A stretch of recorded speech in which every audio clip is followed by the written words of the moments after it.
எதிர்க்கட்சிகளின் தொடர் அமளி காரணமாக நாடாளுமன்றத்தின் இரு அவைகளும் ஒத்திவைக்கப்பட்டன. நாடாளுமன்ற மழைக்கால கூட்டத்தொடர் நேற்று தொடங்கியது.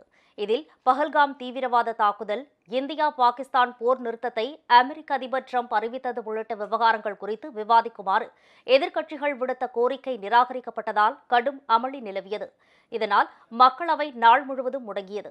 இந்த நிலையில் நாடாளுமன்றம் இன்று மீண்டும் கூடியதும் மாநிலங்களவைத் தலைவரும் குடியரசு துணைத் தலைவருமான ஜெகதீப் தன்கரின் திடீர் பதவி விலகல் விவகாரம் இரு அவைகளிலும் எதிரொலித்தது.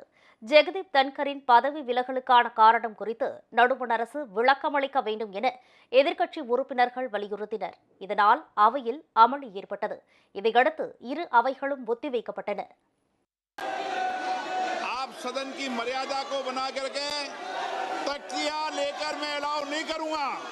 सदन की कार्रवाई आज 12 बजे तक के लिए स्थगित की जाती है। शहरी सुविधा से युक्त बनाना है। मेरे मेहसाणा जिले में एक क्लस्टर रुर्बन के अंदर में बैसरा जी स्वीकृत नेटवर्क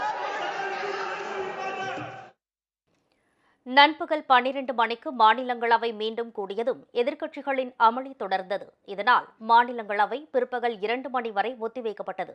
இதேபோன்று மக்களவையும் அமளி காரணமாக பிற்பகல் 2 மணி வரை தள்ளி வைக்கப்பட்டது.